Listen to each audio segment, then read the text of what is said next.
Good morning. I have Mr. Olivier Massart, Executive Director of Appui Développement, Autonome, ADA, Luxembourg, with me this morning.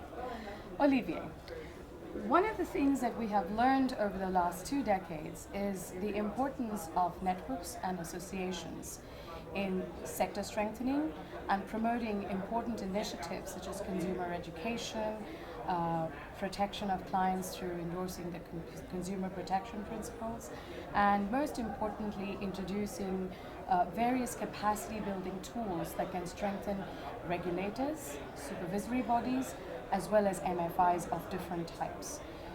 Networks and associations have emerged and developed over time to reach high degrees of success in the Mekong region. You at ADA have invested for almost a decade or more now in strengthening associations. What has inspired you to step up and take on this very, very important responsibility of network support in the region? And what are some of your findings or results, if you must, during this experience in the Mekong region?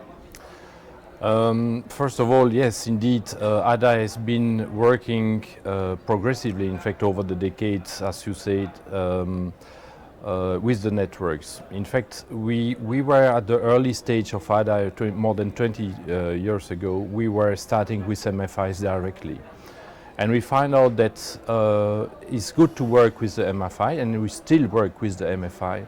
But if you want to reach a certain level of impact as well, we need to go at a higher level so that we have a true leverage through the networks as well.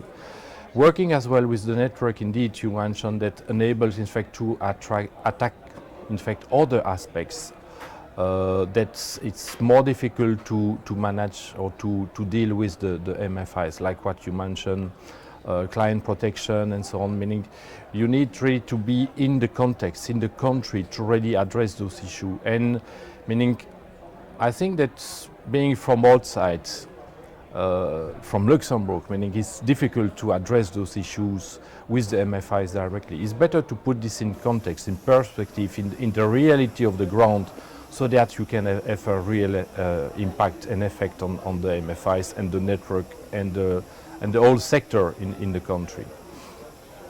Network strengthening and network support has been a challenge in other regions. Indeed. And one of the main barriers, so to speak, has been the lack of resources. Bilaterals and multilaterals prefer to invest in research, in specific sector strengthening aspects, or MFIs through investments or capacity building. Networks and associations have always found it difficult to raise money. How has ADA been able to consistently provide this support over time? Who are your major promoters? Our major promoter is the government of Luxembourg, who really trust us and support us in everything we have been doing over time. I think that with them we were able to develop the concept of financial inclusion. And once we are speaking of financial inclusion, meaning it's working at the grassroots level with the MFIs, at the meso level with the association, and as well the micro level with the government as well. And it is really over time what ADA has developed. And we have the government of Luxembourg who is funding us in the range of 80 to 70% of our annual budgets for 22 years nowadays. And this has been enabled thanks to them, because they trust in that approach. And in Luxembourg is as well, you know, everybody knows that it's a earth of financial world, smaller than London and New York and so on, but it is really a financial place where finance is very important, and they trust, meaning in this value chain, you know, that you have the big banks and so on, and then we are really at the low ladder, the low level of the ladder, meaning on the ground really, and they trust in that, because we need to raise the people, we need to raise the institution and the whole sectors across the countries, and they believe in that and in us. Truly a good example of North-South collaboration. Let's move into South-South collaboration. I know ADA has been working in other parts of the globe, including in Latin America through Red Camif, and also your initiatives in Francophone Africa. Are there opportunities for inter-regional communication or exchange, so to speak? Have you had an opportunity to share the lessons learned from one region to another, which Yes, would benefit, for yes, instance, the indeed. initiatives in Mekong? Yeah, we do in fact share experience, meaning on regular basis we have seminars or workshop in Luxembourg mainly. Not later than 2 weeks ago, we were in Luxembourg, in a small town in the north of Luxembourg. With it was the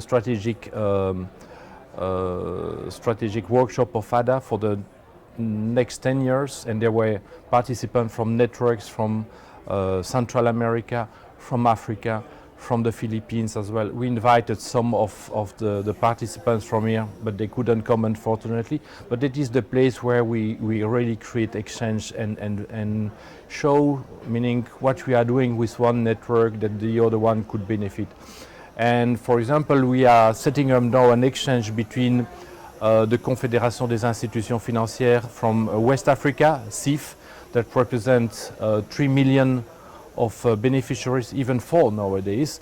And they are going to visit most probably this year or next year Red Camif, because even if they are smaller, they are regrouping 133 microfinance institutions across 7 countries, and it's very a good opportunity to see how ADA as well as work with them over the last 10 years as well. We have a big project with them over the last 5 years now, and this is really lifting up the association, the national association, and the MFIs as well, and meaning that's what we hope as well, meaning we have here in the region 3 projects, Laos, Cambodia and Vietnam, and we have always tried to organize, for example, training in one place, so that we bring people from the other country to the place where we have the training.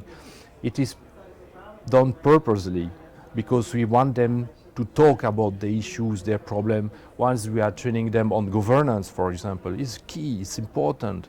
They need to discuss and to see in Cambodia what they are doing in Laos, or what are the problems in Vietnam, and exchanging, because they benefit from each other.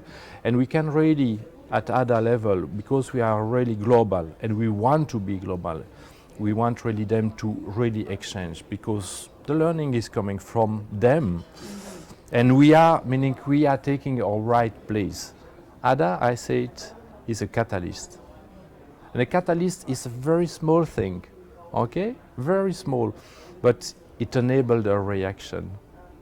If you have the reactive, okay, the products, you put them together, nothing will happen. True. If you have the catalyst, the reaction will happen. And I think it is the right place of ADA. A small thing, but it's a big effect. Before we conclude, looking forward, you have more than a decade of experience in the region. Looking forward, and at this conference, we've looked at several barriers and hindrances to achieving our goal of financial inclusion. Is there one particular area that you would like to address in the way forward? I see 2 ways to move. The first one is a geographical movement, meaning extending to Myanmar is one of the important move for us for tomorrow. And the second one, I think we haven't worked that much on all the mobile banking issues. And meaning my recent discussion with various central banks in different countries has shown that we are facing some regulatory limits over there. MFIs as well, they have some issues about that as well, and I think ADA is willing to really enter that topic because coming from the ground as well, from the MFI world, I know the issue to reach. Okay, today in Cambodia we were speaking of the last mile. Okay, definitively the mobile banking has a role in that. We need to make sure that we are doing a good job, okay? And meaning that's all what we are looking, meaning in ADA, we want the best for the most of people. Well, thank you so much, Olivier. It's Thank been you a as pleasure well. having you. Thank you as well for good inviting conference. us and creating this event. Wonderful, congratulations. My pleasure. Thank you.